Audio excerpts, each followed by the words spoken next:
Excellencies, ministers, ladies and gentlemen, good afternoon. What a pleasure it is to see all of you here today at the GCSP on this fall Geneva day, both in person and online.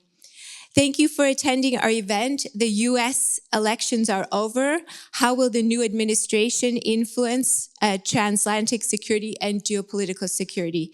For those of you who don't know me, I'm Christina Choi-Liang. I work here at the Geneva Center for Security Policy on counterterrorism and PVE, and I'm also an adjunct faculty member at Sciences Po in Paris.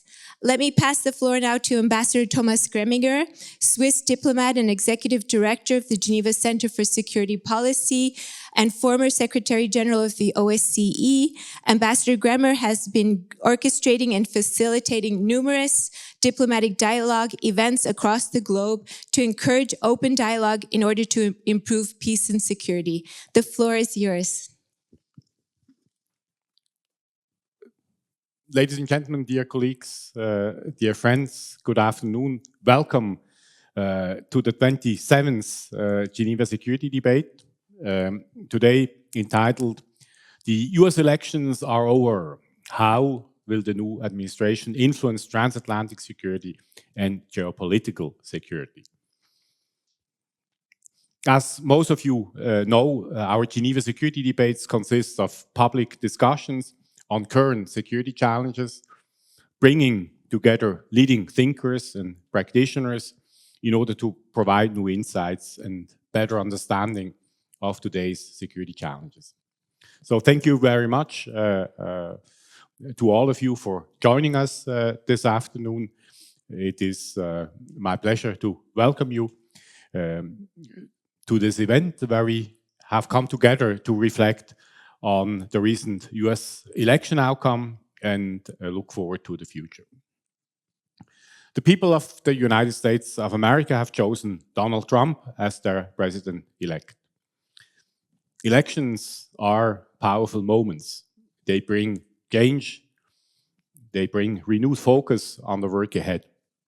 Whatever one's political perspective, the results always remind us that democracy is alive and the voices of citizens have been heard. Donald Trump has prevailed. His second term of office will have consequences both domestic and foreign. And many believe that his second term will be more consequential because he's going to be better prepared than for his first term.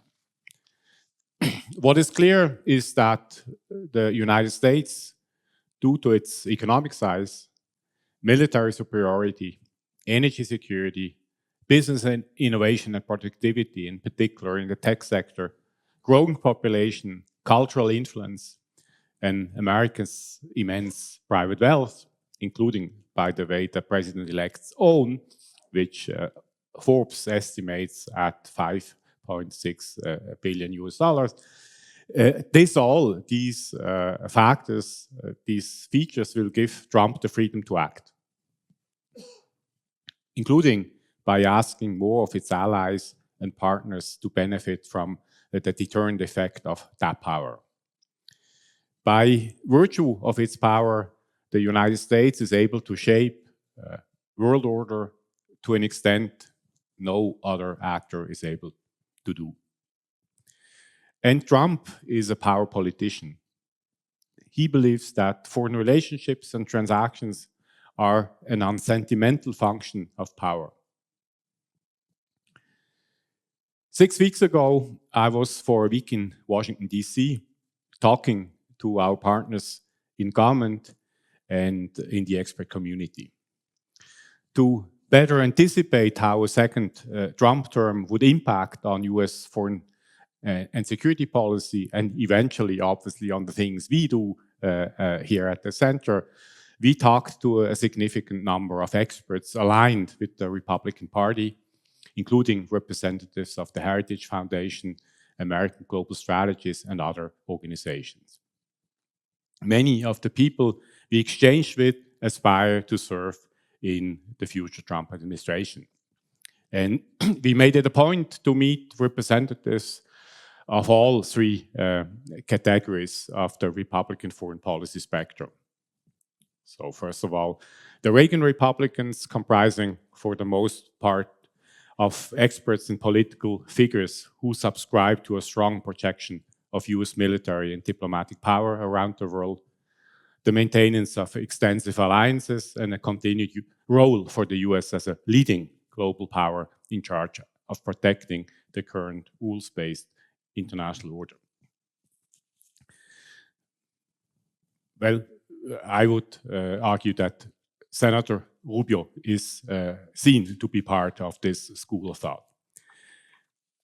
Second, we talked to restrainers, as they call themselves, or isolationists, as others call them. They believe in significantly reduced US military and diplomatic presence around the world. Some of these are MAGA Republicans, such as the future Vice President, J.D. Vance. And thirdly, the prioritizers, they promote a singular US foreign policy focus on China as America's #1 adversary. This implies a relative disengagement from Europe and NATO in terms of financial investment and troop deployment, and assumes that a war with China can only be avoided if the US deters China from such a war by arming itself to the maximum extent possible in the immediate future. In conclusion of our conversations in Washington, D.C., and in summary, it is perhaps not as simple as many think to predict President-elect Trump's foreign policy. As much will depend on the ideological affiliation of the individuals that he will appoint to key national security positions. And of course, President Trump himself will also play a key role in making personalized decisions and in clarifying his priorities. The speed at which President Trump will engage with key conflicts as Russia's war against Ukraine or the escalating situation in the Middle East will be a function not only of the relative demands of the mentioned and other conflicts, but also of immediate domestic policy priorities, which may require his attention in early days of his presidency. And by the way, not a single interlocutor in Washington predicted a withdrawal from NATO by a Trump administration. But all were very clear that Europe would be expected by Trump to contribute significantly more to NATO and European security in every way, and perhaps also with a minimal lead time. Now, after sharing with you what I have heard in Washington, D.C., I very much look forward to hearing what our panelists have to say on how the US elections have impacted transatlantic security and geopolitics. And without further ado, I will turn the floor over to my colleague, Christina Shoril-Young, who will chair our 27th Geneva Security Debate. But allow me, before doing so, also extend my gratitude to the panelists for joining us for this debate. We really appreciate your expertise, and well, now, I'm all excited to listen to you and pass the floor over to you, Christina. Thank you so much. And thank you for also kicking off the debate and giving us this comprehensive oversight of your trip to Washington.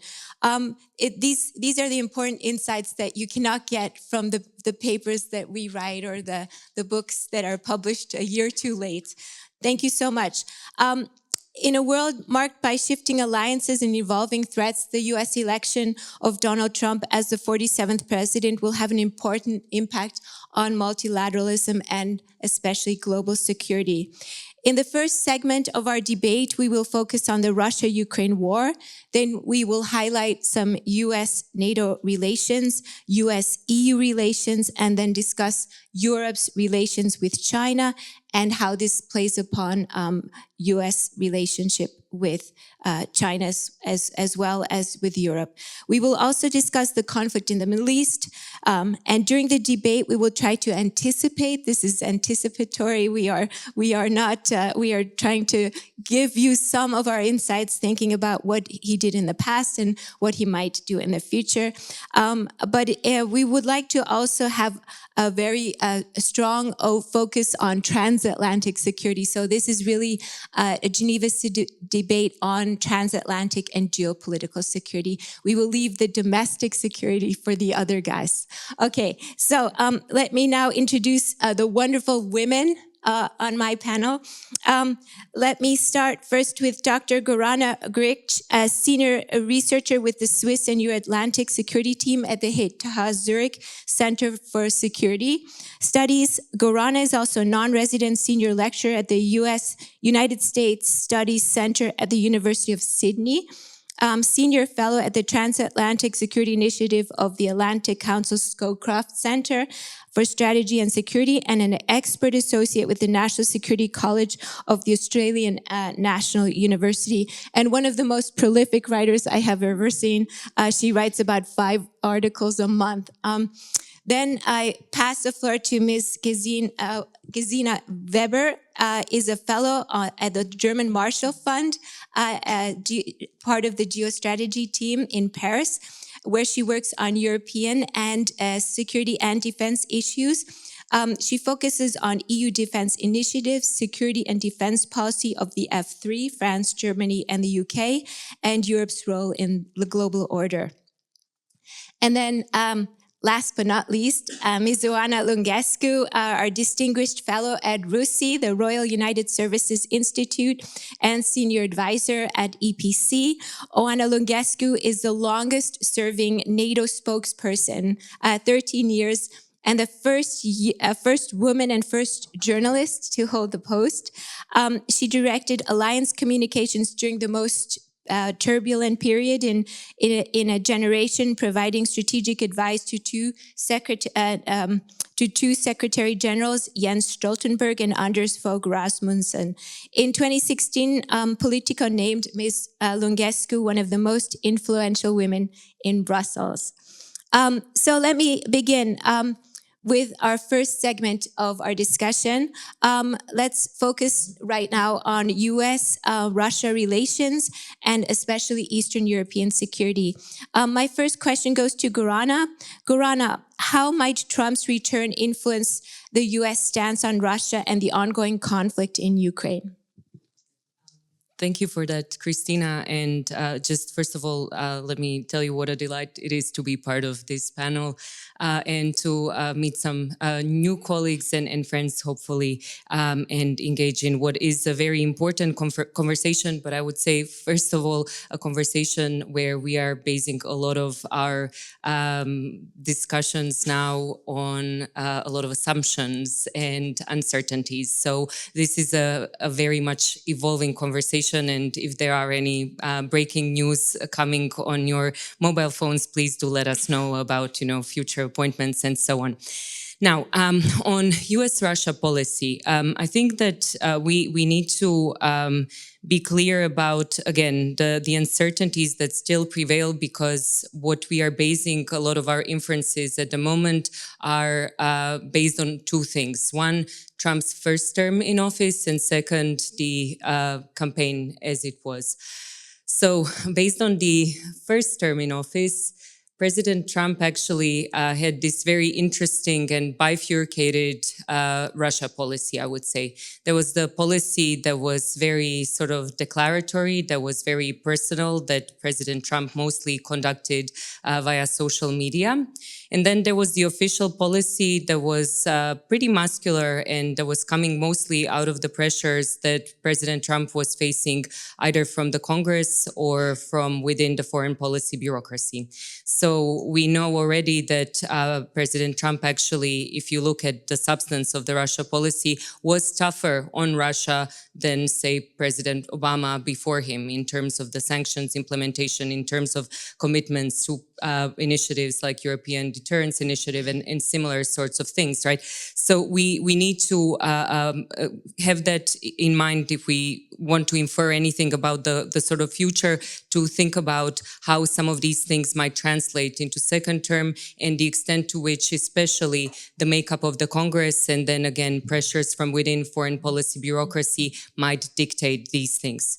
At the moment, the way that things stand, obviously, and given that we are looking at the Congress that isn't going to be split, that looks like it's going to be governed by Republicans in both chambers, and given that really MAGA GOP is the GOP du jour, and that there are very few of these old school conventional Republicans, probably there will be more of these voices that would be in favor of whatever President Trump decides is his Russia policy. That's one.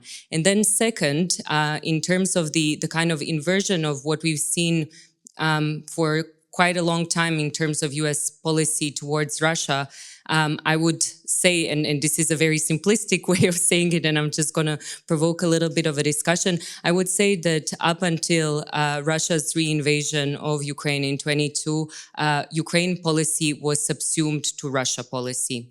After 22, what I would say is that Russia policy is subsumed to Ukraine policy, that basically the way that US deals with Russia goes through Ukraine, right, through the prism of the war.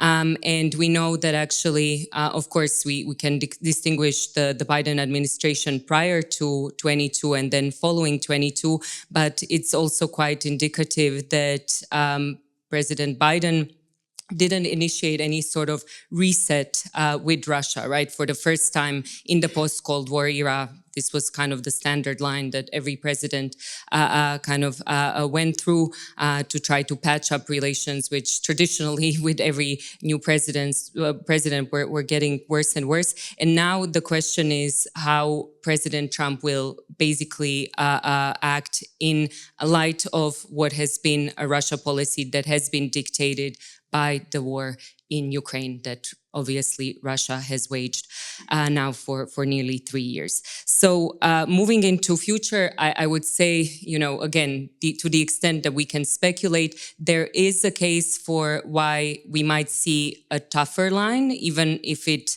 doesn't necessarily come as natural from President Trump. There might be some voices, but again, the kind of softer stance, at least compared to the previous administration, is something that at least we see from the recent history, again, from the first term of Trump administration, from the campaign, the kind of signals that have been sent seem to suggest that some sort of deal would be in the making, and maybe a more kind of proneness to see an eye with Putin than not. Thank you. Thank you so much for those insights. And now let me pass the floor to Anna. Anna, you've been the key driver of NATO's messages for the last 13 years to the world.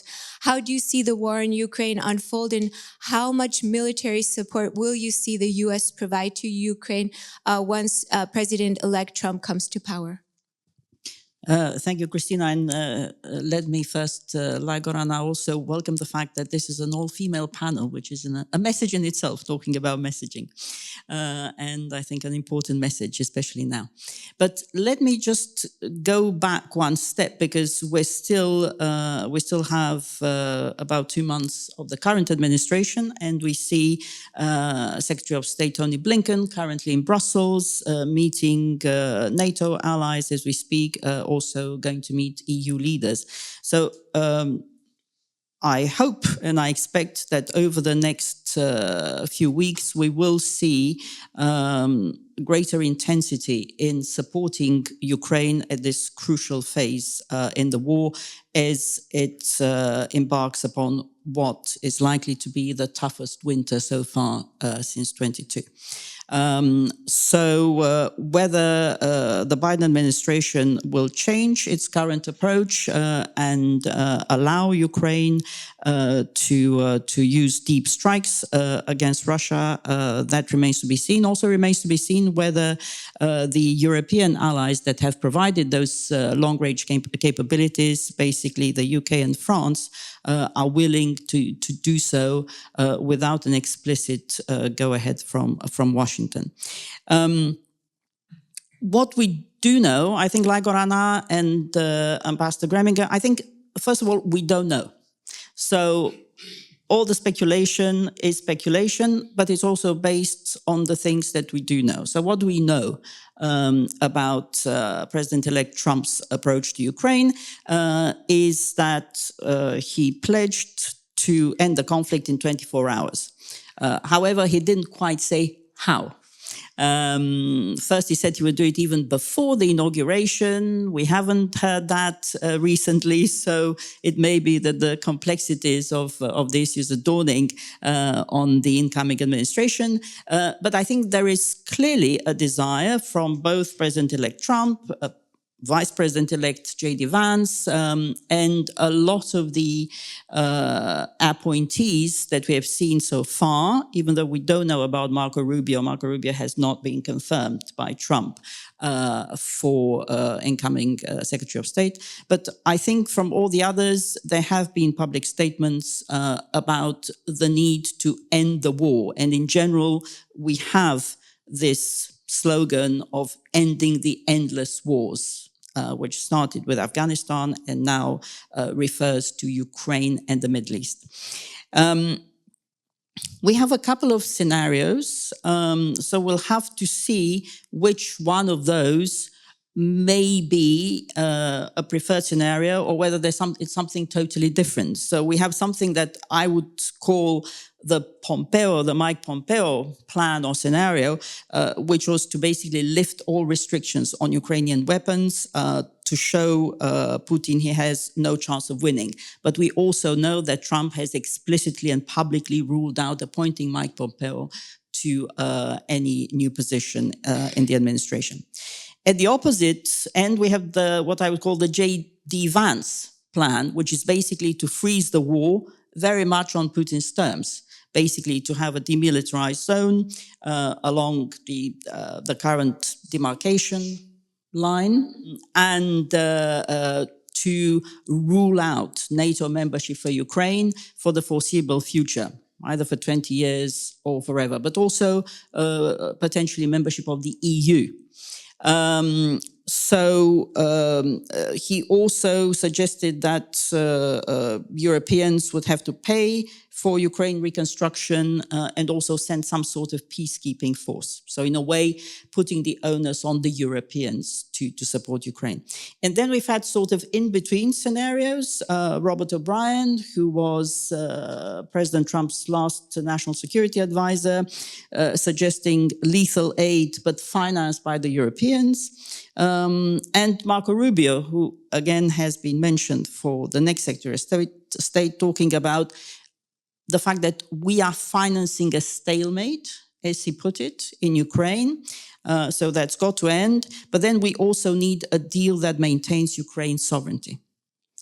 So I think we have this whole range potential options. We also know, interestingly, that President-elect Trump has spoken to President Zelensky on the phone. President Zelensky described that as a constructive conversation. And of course, then we have the sort of rather confused reports about his call to Putin. Did it happen? Didn't it happen? Where, according to sources that seem to be from the Trump camp, Trump told Putin not to escalate and also reminded him of the US troops in Europe, which is an interesting angle. But ultimately, whatever happens, what we do know about President Trump is that he likes a win. And I think it's quite important for Europeans to make clear that peace on Putin's terms would not be a win. It would not be a win for Trump. It would not be, obviously, a win for Ukraine. It would not be a win for Europe, but it would not be a win for the security of the United States. It would be a win, not just for Russia and Putin, but also for Putin's allies, the ones that are helping fuel this war: China, North Korea, Iran. So I think that is, in a way, at the key element of this debate, and obviously has repercussions for everything else that we're going to discuss. Thank you so much. And now let me you've covered so much ground already. I'm going to now pass the floor to Gesine. If Trump adopts a more accommodating approach toward Russia, how do you think Europe would respond, especially Eastern European allies? Thank you so much for the question, and also thank you so much for having me here in Geneva for this very timely debate. So I think indeed in European capitals there is a lot of mind melting going on. What Trump could do in terms of a potential deal with Russia, and also how a potential deal could look like. And this scenario of having a rather accommodating deal is definitely not the preferred one for Europeans, to put it politely. But before even thinking about the deal, a major part for Europeans, and particularly also for Eastern Europeans, is also to think about the process, how this deal is actually going to happen. Because if there is one thing that not only policymakers in Brussels, but especially in Eastern European capitals are very much afraid of, this is, call it a peace process, call it a negotiation process, where you basically only have Putin and Trump at the table, making a deal without considering European or Ukrainian interests. And this idea that the two might strike a deal where Europeans become somehow leverage for especially the US side, and where Ukrainian interests are not necessarily even consulted, is a scenario that is pretty much feared in the capitals. What could, especially Eastern Europeans, as they are geographically simply more exposed than, let's say, for example, France or Portugal, what could they do? How could they react? Again, we're staying a bit on the speculation side because we don't know how this deal might look like. But I think that there is certainly a risk of fragmentation among Europeans, so that we might see a tendency once we have a bit of more an idea how Trump might want to proceed with these peace negotiations, or like deal negotiations, call them how you want, that we might see Eastern European states hedging their bets, meaning that they, instead of pursuing a united European approach, individually seek to convince Trump of their own priorities. So that basically European unity might really be at risk through that, because individual European states try to make this deal the best deal that they can get. Thank you so much, and thank you for that. I'm now going to go back to you, Anna. In your view, what would be the key differences in US-Europe relations now that Trump will be reelected? Trump will find NATO that is both bigger and stronger. So obviously, in terms of defense spending, we have 23 out of 32 NATO allies that are now investing at least 2% of GDP on defense. And with the addition of Finland and Sweden, the whole Nordic, Baltic flank and the High North has been strengthened with two very capable allies who, incidentally, are both investing well over 2% of GDP on defense. So this is a different NATO. It's a stronger NATO. It continues to have strong leadership, just like Jens Stoltenberg, Mark Rutte. I think he's a very experienced politician, and again, somebody who has developed a good working relationship with Donald Trump, which is important. The other thing that, of course, remains unchanged is that in a dangerous world where we see that the new incoming administration is focusing on China in particular and the challenge from China, America first should not mean America alone. Even Americans realize that they need friends and allies, and that is actually what they did in the first Trump administration when Americans came to NATO and also to the EU eventually to discuss their concerns about Huawei. So that's how China first came onto NATO's agenda, because the US administration brought that concern because they needed friends and allies to deal with the concerns they had.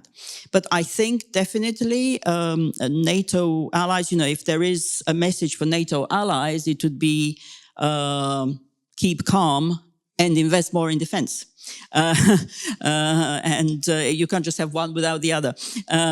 So we're seeing that, but obviously 2% is not enough, and it will not be enough.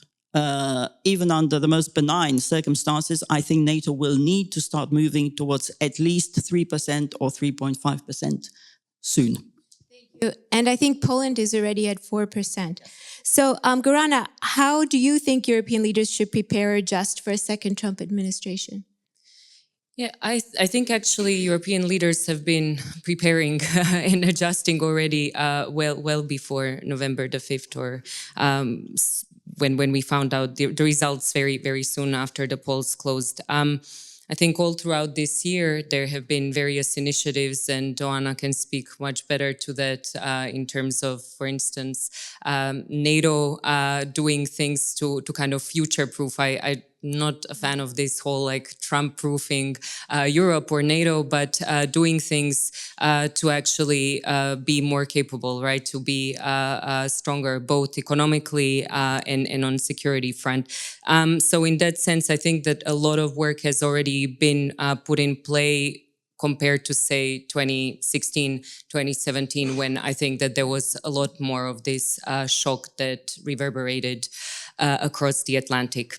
Now, the question is how, when we say how should European leaders prepare, there are no European leaders. There are different, parts of Europe. I think both Oana and Gesine alluded to that in fact, we are talking about Europe that has been divided in response to the election of Donald Trump as the 47th president. And again, this was the case in 2016. Some countries have changed leadership and might not be as enthusiastic about having the second term of President Trump, but some are very happy with that. And for others, it's more about their geostrategic realities that are going to dictate the way that they're going to find a way to work with the forthcoming administration.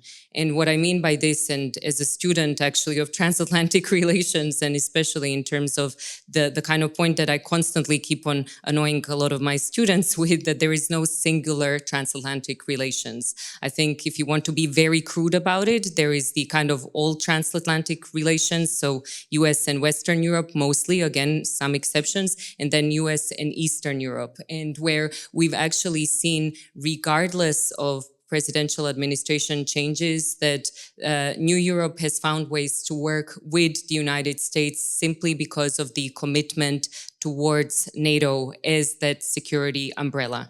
And regardless of some of the political changes that we have seen in some of the central states in this region, Poland, the kind of most obvious example, I still think that in Eastern Europe, there is going to be an appetite for finding a common ground with the forthcoming administration, much more so maybe than it would be in Western Europe, simply because of the threat calculation. And I don't think we should lose that out of sight. However, what is going to increasingly pose a problem is the divide on trade and economics.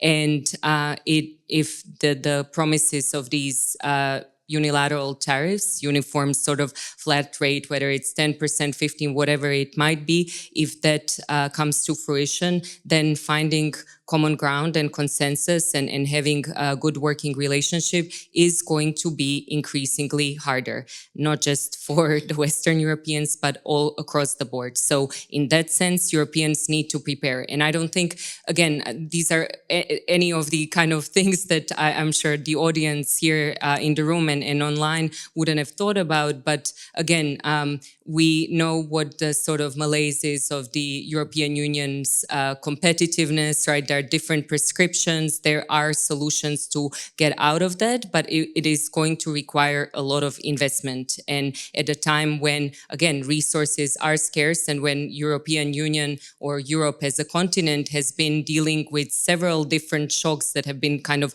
coming at this breakneck speed, right? Whether it's the pandemic or the war. And those are all the things that, again, make it much more difficult to do policy making if you're in Brussels as opposed to being in Washington. And again, if you are a good policymaker, then probably you would want to think about what you do in the short run, what you do in the medium run, what you do in the long run. I would agree with Gazine that it's absolutely important for Europeans not to be sidelined and not to allow to be sidelined as these discussions are going on, right?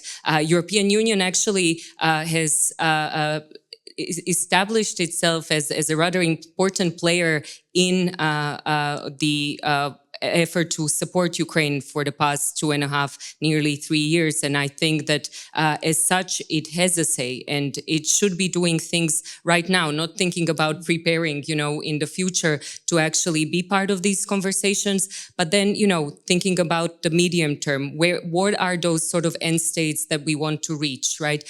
In terms of assurances to Ukraine, and then longer term, of course, Oana already suggested that the name of the game these days, the paradigm has shifted. The balance of competence has gone from the market to the government. We are talking much more about industrial policies. So let's think about the way that we can revive our economies, but by at the same time becoming more secure. So defense industrial base needs to be shored up.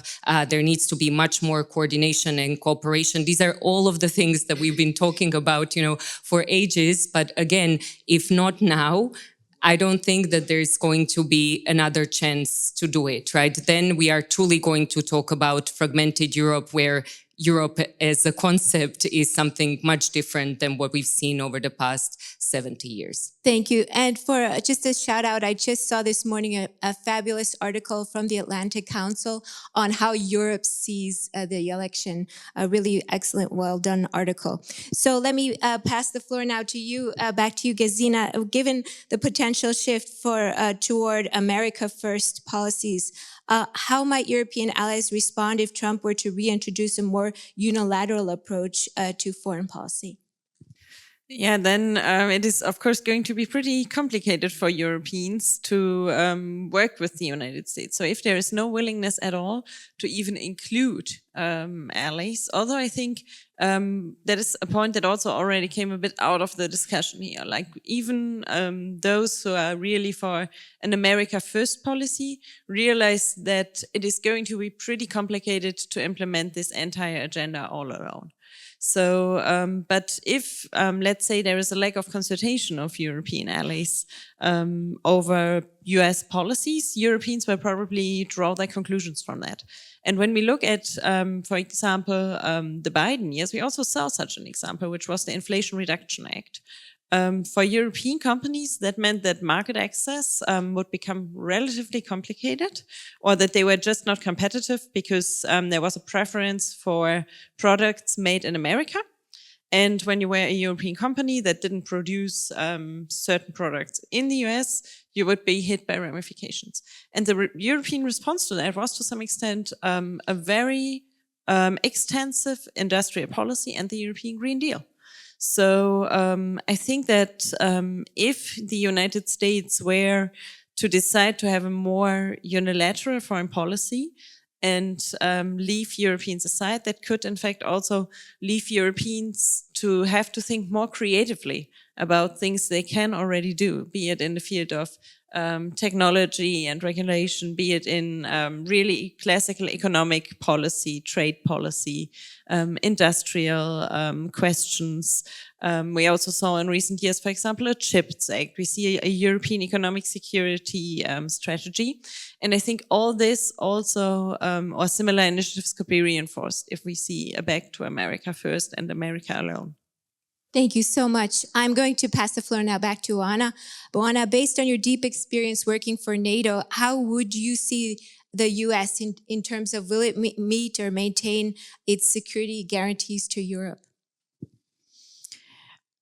I agree with Ambassador Greminger from your experience in Washington. I don't think that the question is really about the United States pulling out of NATO. But I would expect the United States to be much clearer than before that Europeans, and by the way, also Canadians, we tend to forget Canada, need to pull their weight much more. And that is about defense spending, as I said.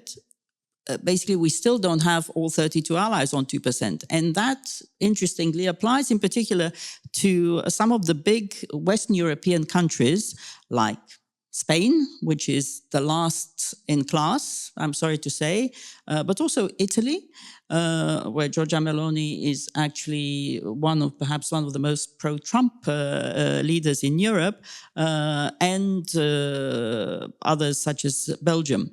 I think people really need to take the security seriously, because if they think 2% is a lot, well, during the Cold War, defense spending, the average across Europe was around 4%.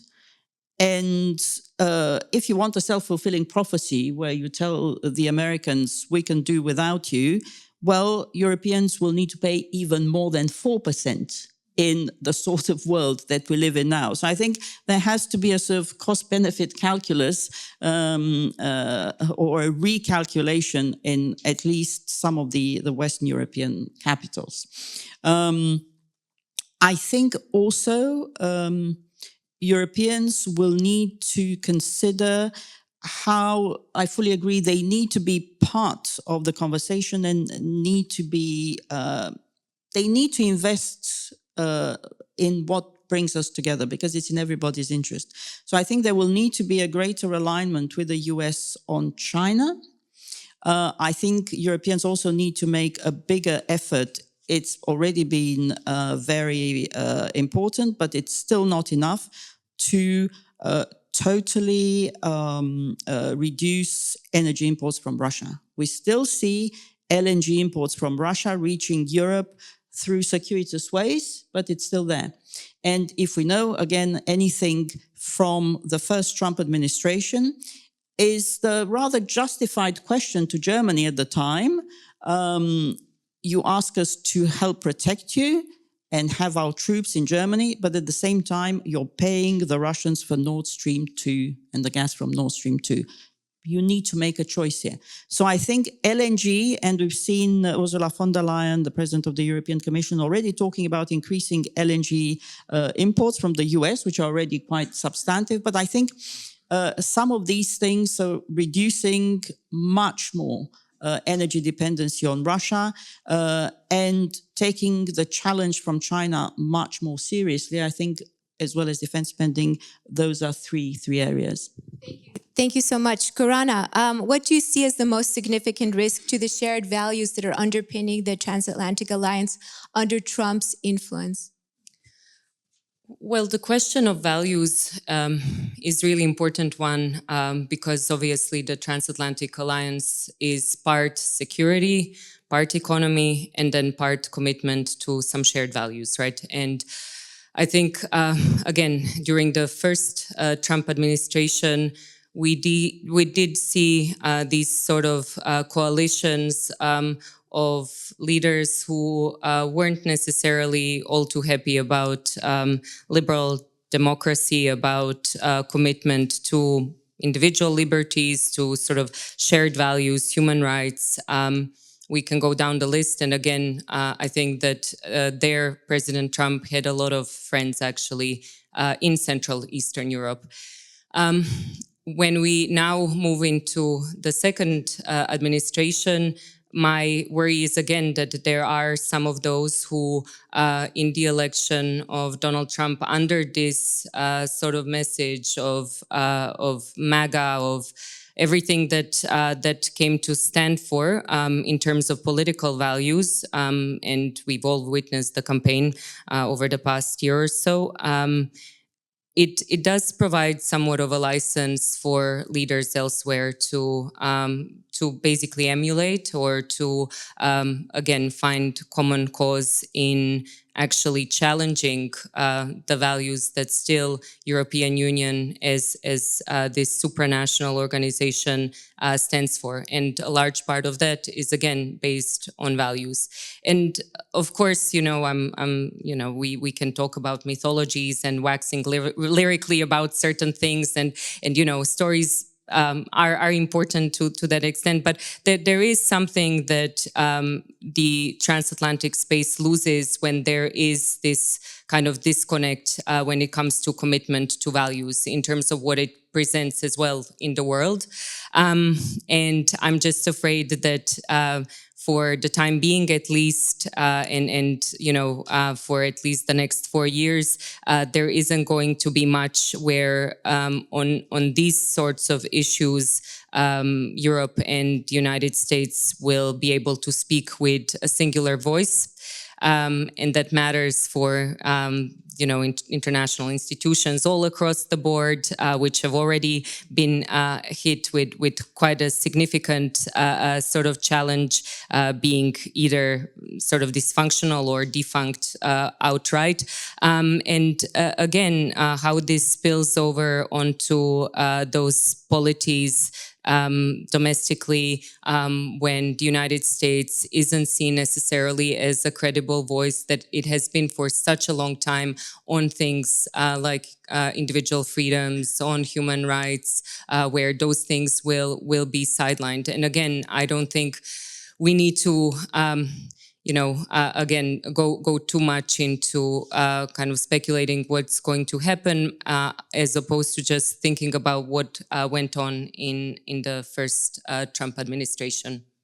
Thank you so much. Gesine, how do you think a second Trump administration might influence EU's ambitions for strategic autonomy? I think the most important here is to have a real quick thought about what it actually means to talk about European strategic autonomy. Because to be honest, the term is a bit burned in the sense that particularly when it resurfaced in 2016, 2017, it was often opposed to transatlantic relations. So basically you had the Europeans who wanted European strategic autonomy, Europe go all alone, and you had the Europeans who were fiercely opposed to that and who basically said European security and basically Europe's entire role as a geopolitical actor has to be constructed in the transatlantic alliance. But actually the two are not mutually exclusive.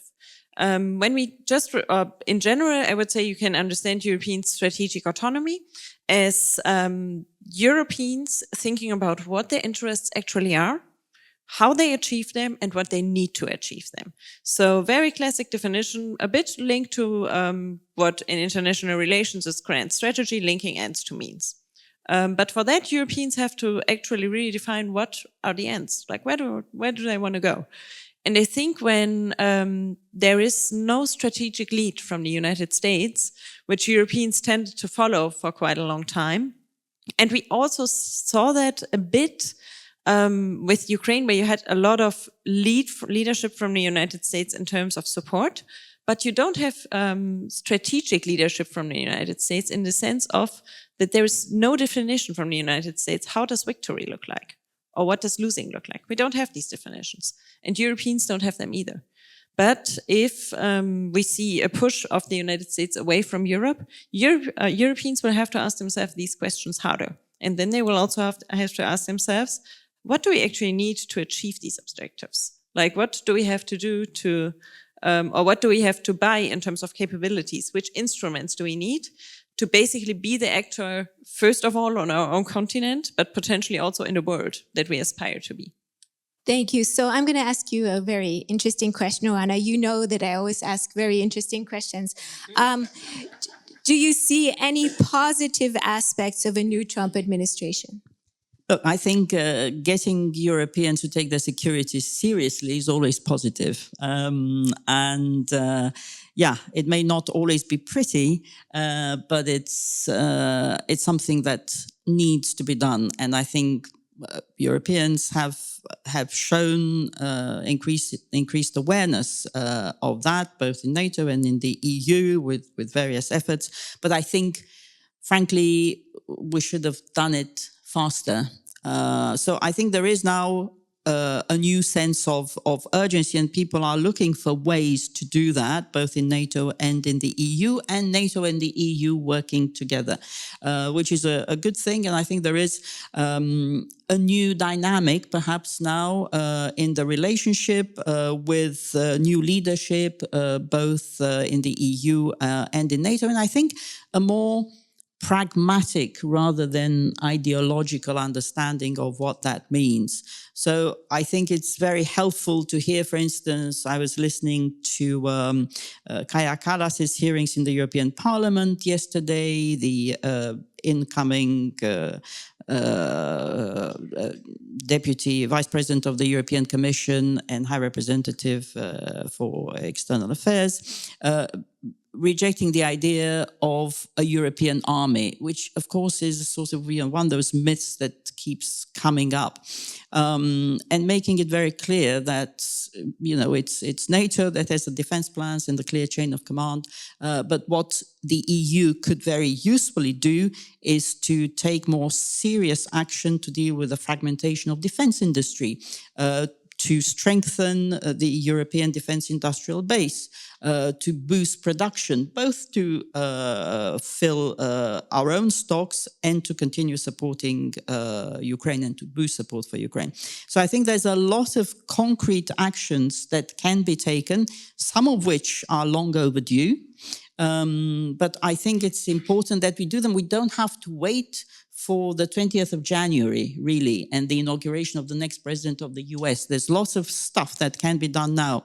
And again, another report I saw, the Commission will need to confirm that, is this idea of switching quite an important part of cohesion funds in the EU, so regional funds, of which only about 5% have been used because everybody has been using their extra COVID money, to things like military mobility that would enable NATO troops to deploy without difficulties across Europe, but also boosting the European defense industry. So I think these are the sort of pragmatic things that we need to look at and to do them urgently. Thank you so much. Gorana, do you see any positive aspects of the new Trump administration? For example, could it encourage greater European defense self-reliance? Or do you see his approach to multilateral institutions shift? How about transatlantic cooperation in bodies like the UN or the WTO? How do you foresee this? That's several questions there, and I think I'm just going to pick and choose some. I think Oana already brilliantly explained what might be some of the positive externalities, I would say, of Trump's election in terms of becoming more serious about European defense, security, about security of its own neighborhood, about its own economic strengths and resilience, maybe even thinking more seriously about its own identity, again, to come back to that political values part of the puzzle. But on the multilateral institutions and transatlantic cooperation, so first of all, I would go to this premise that there will be some sort of transatlantic cooperation possible in that kind of context of broader multilateral organizations and institutions. Sadly, I think that there hasn't been a multilateral institution that Donald Trump saw and didn't dislike. So just on that basis, I think we are in for again, another round of unilateralism. And again, just from that very stance, if there is something like a Trump doctrine, I think it's one which, contrary to some 7.5 decades of US foreign policy, so since the end of World War II, that saw the United States as the key sort of instigator, organizer, right, creator of the various institutions, whether they're organizations or regimes that would govern international security, international economy, various other sort of functional areas. What Donald Trump did when he was elected, and I'm not saying that all of these things were perfect and, you know, that everyone was just baking cupcakes, right, and was so happily cooperating in the context of intergovernmental organizations. But what Donald Trump did was questioned US commitment in a way that basically posed that kind of crucial question of, do they even benefit the United States when it was the United States that actually created those institutions? Everything from San Francisco Charter, right, all the way to Bretton Woods. And in that sense, if that continues, and again, inferences from the past onto the present and future, it is hard for me to see that the pendulum won't swing again back towards what we've seen, that we are again in for a kind of ride for US pulling out of various bodies or blocking particular elements of the UN system and so on. Again, this doesn't come just part and parcel of the Trump administration. We've seen some of these things actually being almost a standard, unfortunately, in the context of US foreign policy, where, you know, Democrats join, Republicans withdraw, and then, you know, we go kind of merry-go-round. But again, I think that until Donald Trump's election, we didn't see that kind of challenge and that kind of question of what the United States place is in these institutions that have helped the United States as well maintain the position it has had in the international system to be posed in such a way. So what comes next then is just the question of resilience of these institutions, whether they can again coast this sort of ride for another 4 years, or are we going to see a lot more of the competing institutions? And, you know, boy, oh boy, do we see a lot of them kind of finding a lot of these challengers for particular elements of regional or functional governance. I'm not going to go into a long kind of list of who those are, but it's suffice to say that both China and Russia have put some ideas forward, and I don't think that ultimately they work in either US or European interest. Thank you so much. We're now going to move on to the Indo-Pacific and the broader geopolitical realignment under the new Trump administration. So I'm going to move to you, Gesine. You are an expert on Indo-Pacific and especially Europe's relationship with that part of the world. So given Trump's focus on China, do you think he would expect European allies to shift their focus toward the Indo-Pacific as well? I don't think that he would expect Europeans to shift their focus in the Indo-Pacific and basically abandon European security as their priority theater for a very simple reason, which is that you cannot escape geography. Like, Ukraine will not go away when Europeans shift their focus away. So this is not going to happen. I think I think that there are two trends that can become relevant. First one is asking Europeans to do much more in Europe and to really ensure most of European security. We see, for example, a scenario that is circulating a bit in Republican circles in Washington, which is the dormant NATO, meaning that Europeans would have to ensure most of the conventional deterrence and defense within NATO, and that the United States would be kind of a backstop when Europeans cannot handle it alone anymore. But the one condition for that would be that Europeans really significantly step up.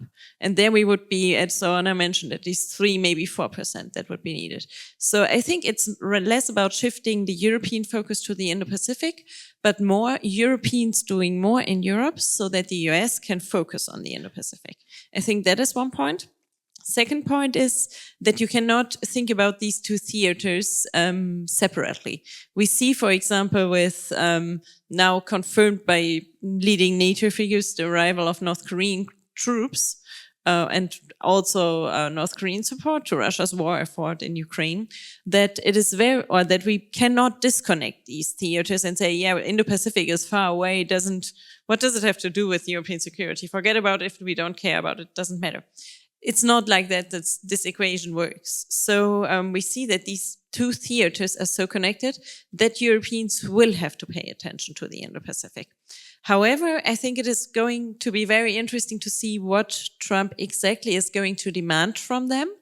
In the past, for example, the attempt to open a NATO liaison office in Tokyo failed, mostly because of French opposition, and because, yeah, that's the very blunt, and it's a more polite formulation of that, but because like particularly French just didn't see a benefit of having NATO in the Indo-Pacific.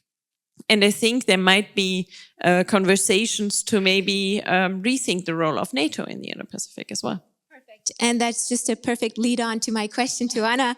What about NATO relations with China? And Trump's administration is, as you know, planning on taking a very hardline stance on China. Could this help NATO's efforts to define China's role in its strategic concept and maintain technological superiority?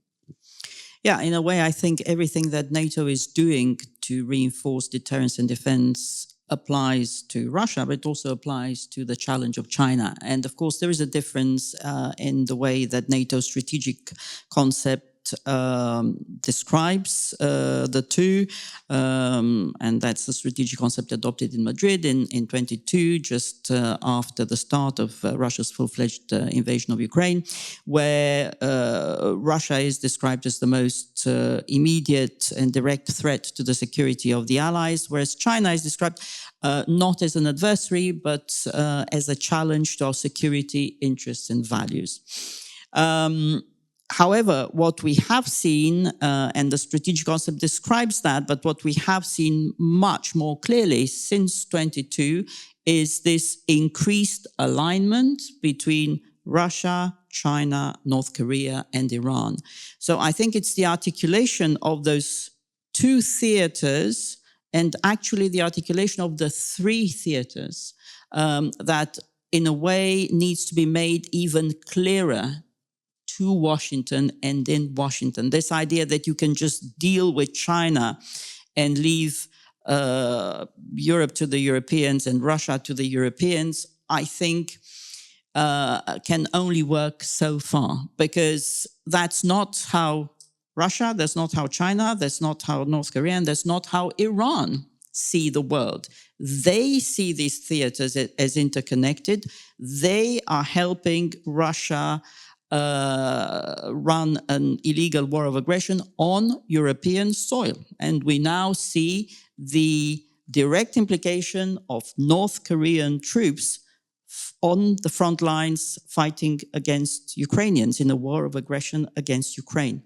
So the reality is that there is a quid pro quo here, because of course Russia also has to pay. Russia is now a sort of junior partner of China.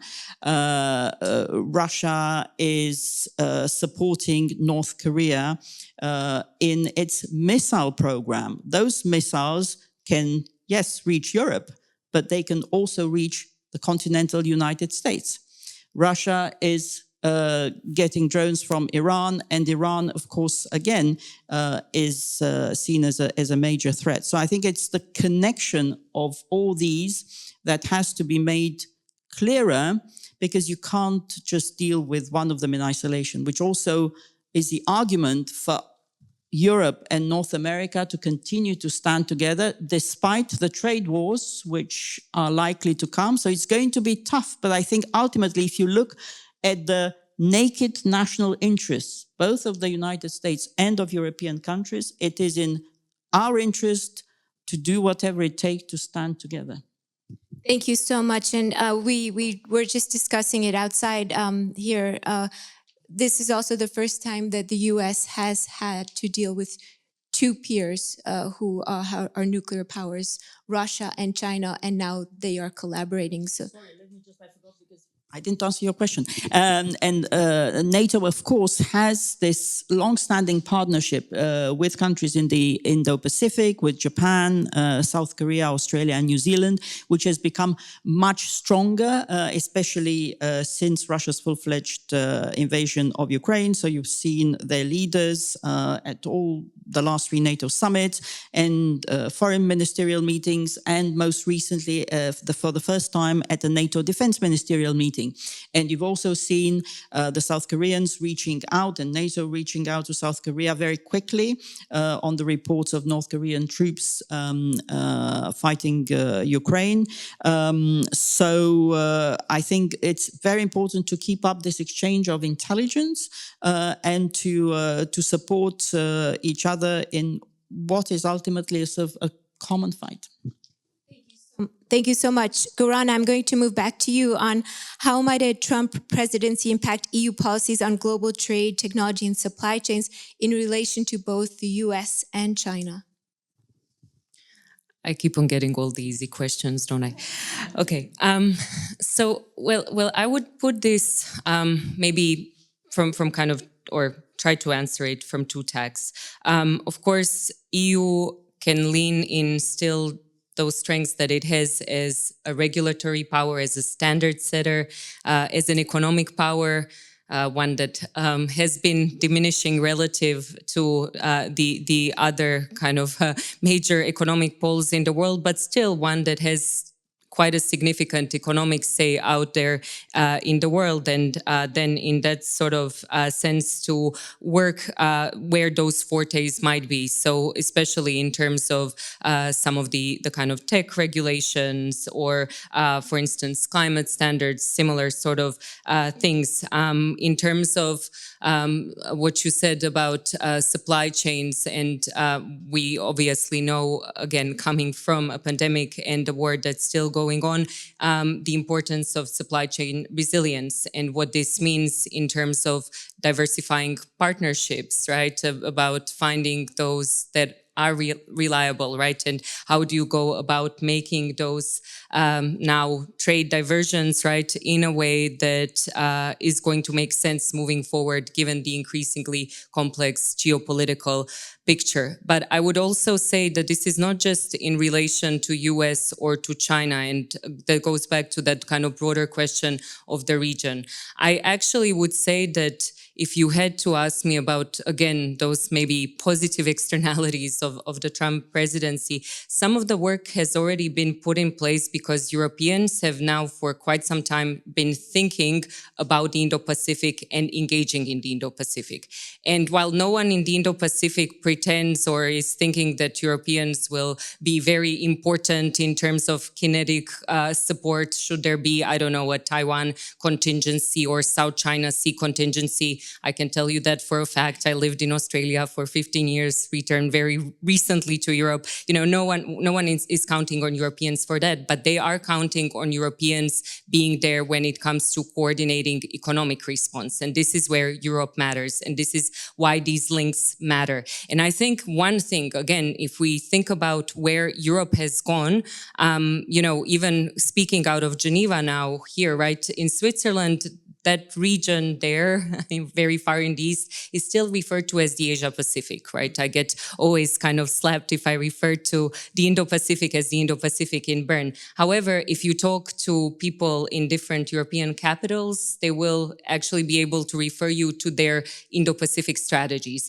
And while some of them leave a lot to be desired, and, you know, from a perspective of strategy making, they seem to be kind of laundry lists of great kind of plans and pies in the sky and so on. The fact that we got to there, right? The fact that actually the diagnosis of a lot of things going on in the Indo-Pacific is quite similar between the two sides of the Atlantic is something that we shouldn't underestimate, right? And to that extent also, of course, Joanna talked about the fact that NATO speaks the language of the Indo-Pacific, and not just speaks the language, but cooperates with the IP4 in a way that actually doesn't with any of the other partners. I mean, again, I know that all partners matter and NATO loves them all. NATO loves them all the same way, but I would say at the Washington summit, NAC had a joint meeting with whom? With EU and the IP4 leaders in the same room.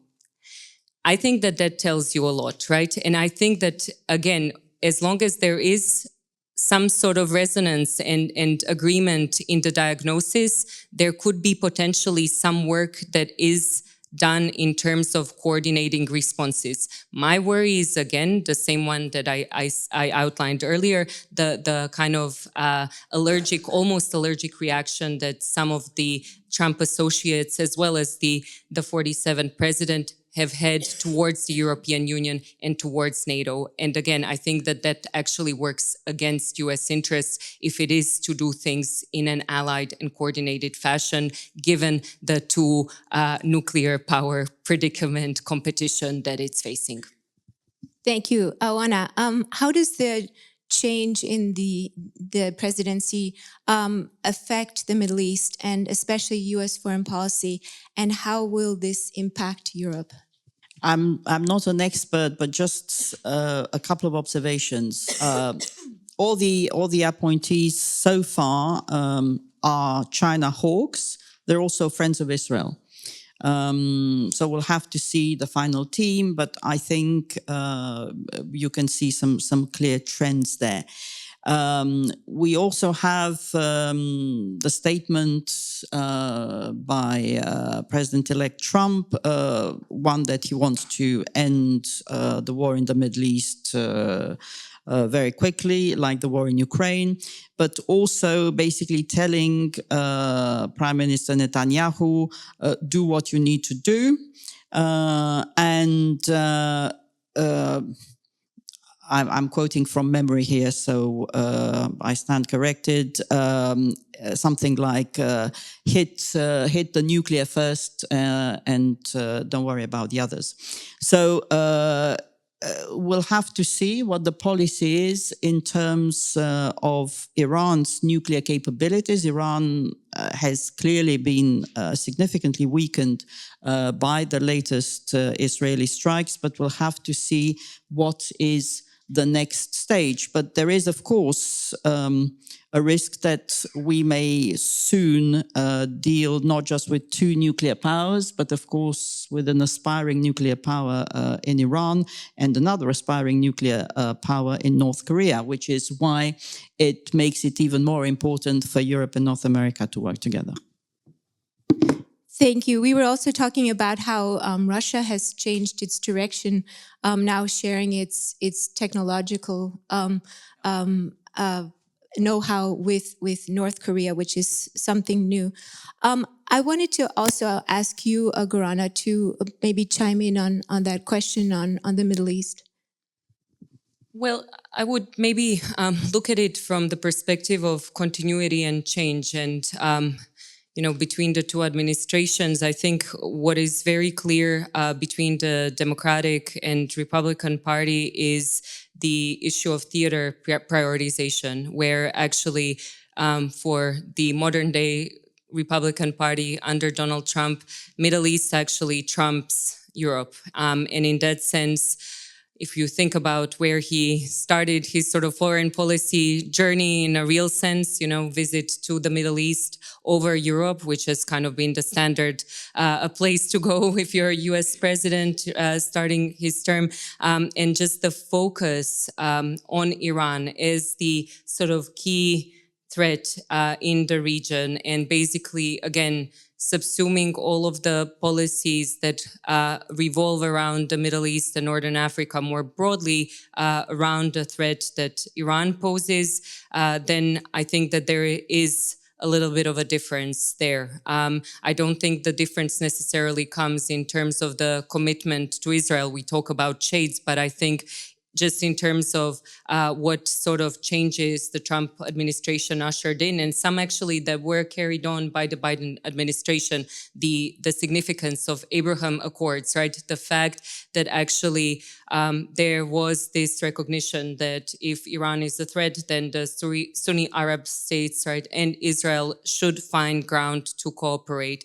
And this was seen as something that was to be welcomed, right, that could have led to further normalization, which again gets then to one of the reasons, one of the kind of key instigators and catalysts of what we saw last year on October the 7th. So in that sense, I think that, again, where there might have been more willingness on the Biden administration to potentially find some ground for dialogue with Iran, you know, for some sort of carrots in terms of sanctions relief, probably where we are going is going to be much, much harsher Iran policy. Thank you so much. So I wanted to reward all of you for being here because I know a lot of people are online, and I hope those of you who are online will join us in person next time. But for those of you who are here in person, I'd like to now open the floor to questions. My goodness, this is exciting. Okay, well, let me just start with the fastest person here and then maybe move down. Please go ahead. Thank you, Christina, and thank you for the panel. You told us a lot about what Europe faces and put towards some plans. I was wondering, from where you're standing, what you feel is Europe's biggest and most difficult handicap to achieve that? Is it going to be economic in nature, or do you think it's going to be more political? Thank you. Thank you, and I'm going to grab a couple questions. So let me start also with you. Thank you again. My question directed to the panel, anyone who can answer. What I have understood from most of the discussion that what Europe is mostly concerned about is Russia and possibly China. When you're talking about these two nuclear powers and these larger militaries and the threat they pose, there hasn't been any mention of another country, and that is India. And looking at Trump's former presidency, his relationship with India, do you think that India can play a role in thawing that relationship between Russia, and possibly if Trump can look into that factor that that India can play a role in the Ukraine conflict as well, putting Russia and US back into some kind of discussion role? And then when you're talking about NATO, how do you think NATO sees India? Because if you're perceiving a threat from Russia and possible a future threat from China, you have a country over there which is in a relationship, a strong relationship with one of them, but is a nuclear power and one of the largest militaries. So what role do you think that NATO is looking forward towards India to play, and what is Europe thinking about its future relationship with that country? Thank you. I think I'm going to leave it at that. A lot of questions there. So who would like to begin? Oh, you don't need a mic. Oh, I don't need a mic anymore. Okay. That's great. Yes, we were instructed. Yes, I'm not following the guidelines. But plus, I have a voice that projects, so it's all good.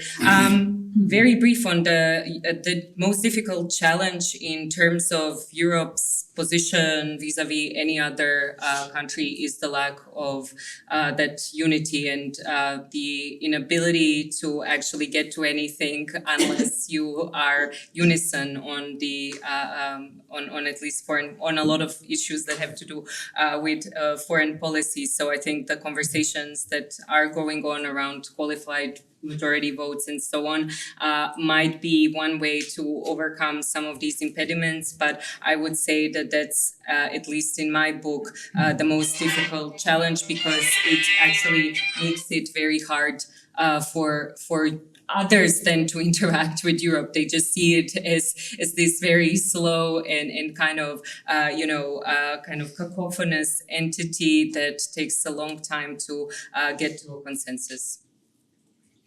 Yeah, on India, absolutely very, very important. There are contacts. I mean, I don't speak for NATO anymore, but I know there have been contacts and dialogue between NATO and Indian officials. but unfortunately less so at the in a public way. It's mainly contact sharing experience, NATO participation at the Ricina dialogue, for instance. So I think these things are important, but I agree that India could play a role in trying to bridge some of the differences when it comes to Ukraine. I haven't seen India putting itself forward, but I know that obviously they have been in contact with President Zelensky. It would be perhaps, not for me to say, but it could be in India's role to use its power on the world stage, also to see if it can help find a way forward on a conflict that affects the whole world. Thank you so much. Please go ahead. To also pick up on the question on India, I think we also see that beyond NATO, the individual European states have really doubled down on strengthening their relationships with India in recent years. We see that particularly, France has always been a critical partner for India, particularly in terms of defense industrial ties. But we also see, for example, that Germany just recently published a paper on how German-Indo relationships should go forward. We see an increased interest in the UK of doing that. And I think that there is certainly a willingness also to reinforce these ties, particularly also when it comes to security in the Indo-Pacific. Because one thing that is extremely important there for Europeans, and that is also part of, in general, all the narratives you see coming out of national governments, is that the idea of an emergence of geopolitical blocs does not benefit anyone in the region. And that is also something that India is playing with an approach of strategic autonomy and multi-alignment. It actually comes pretty close to things that Europeans are doing in the Indo-Pacific, because Europeans also are a bit caught in the middle with having security interests that are closely tied to the United States and economic interests that are just and economic ties with China that are just extremely close. So I would say that both India and Europeans, to some extent, share, with the exception, of course, that India is has kind of territory in the region, and Europeans are a bit further away. But I would say that there are similarities that can certainly be exploited. But there's also an elephant in the room for many Europeans, and that's the treatment of Indian minorities abroad. Thank you. I'm now going to reopen the floor for questions. Please go ahead. Thank you. I would have a short question regarding countries such as the size of Switzerland or Hungary, which have played special role or could play a special role with regards to either the special connection to the new Trump administration, as for Hungary, or Switzerland as a traditional mediator, or in the case of Ukraine as holding the Geopolitical conference, and also from that on still very active behind closed doors with regards to the Ukraine-Russia conflict.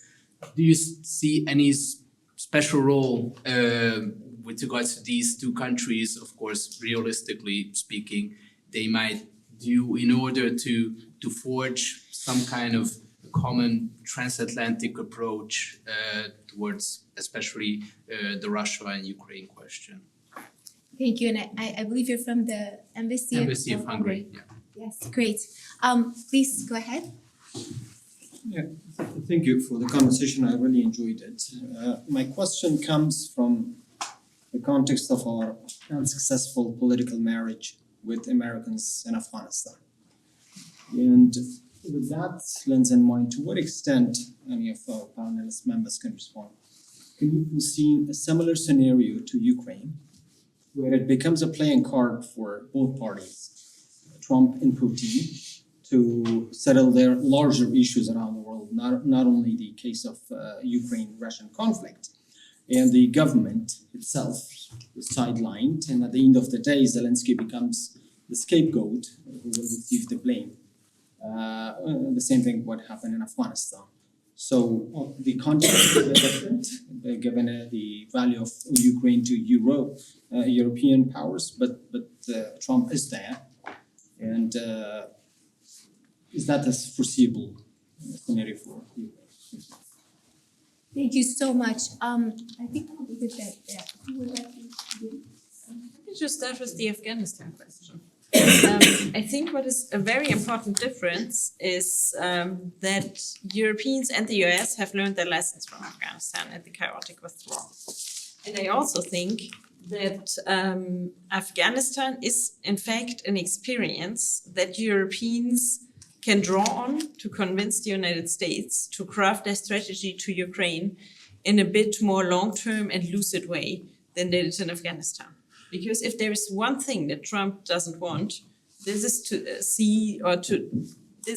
the United States to be depicted as a loser, as someone who is not even, I'm exaggerating, but someone who is not possible to or not able to organize a coordinated withdrawal and all that. And underlining this experience in Washington will help Europeans to get to have the United States engaged in a more structured way in Ukraine. Thank you. You don't need them. Yeah, of course. Let me tackle the whole Switzerland question. I don't think size matters here. I think the situation is rather different, as you'll be the first to know. Switzerland, of course, is a partner to NATO and to the EU, with certainly full respect for its neutrality. And I think I can really commend Switzerland for its significant efforts to host the peace conference for Ukraine in June. And I think that was a really worthwhile effort, and also showed who's interested in peace. Hungary, of course, is a valued member of both NATO and the EU, and I think the expectation for Hungary is to contribute to the consensus. We'll leave it at that. Did you want to add, Karan? I would just, in any sort of mediation that is being conducted, whoever wants to take that role should be seen as an honest broker by both sides. Otherwise, it all fails. And I think that that's the 101 of any international negotiation, multi-party, bilateral, whatever it is. And then on the question of Afghanistan, and any sort of similarities, it just strikes me, how for both of these, in the way that you also put it forward, how much sometimes we actually don't engage the local voices. And I think while we observed what tragically happened in Afghanistan in 21. I think it's all the more important than these days when we talk about any future deals, that these are deals where actually Ukrainians are involved and have a say. I might just leave it there in terms of similarities and differences, but happy to talk more later. Great. Thank you so much. I just wanted to thank you all also for coming. I wanted to thank you for all your wonderful questions. And Oana and Gorana, Gesina, thank you so much for your valuable contributions. I'd like to end on time for once. But before I like to end, I wanted to thank all the people who have made this wonderful event happen, especially Antoine, Florian, Isabel, Mareva, Beranger, Ines, whoever is here from the staff, thank you for coming. I really appreciate it. I want to see all of you again back here on the 27th of November, where we were going to talk about the rapport de la Commission d'études de la politique de sécurité Quawadis in French. And I hope you will join us then. But thank you so much. And let's give a big round of applause to everyone who's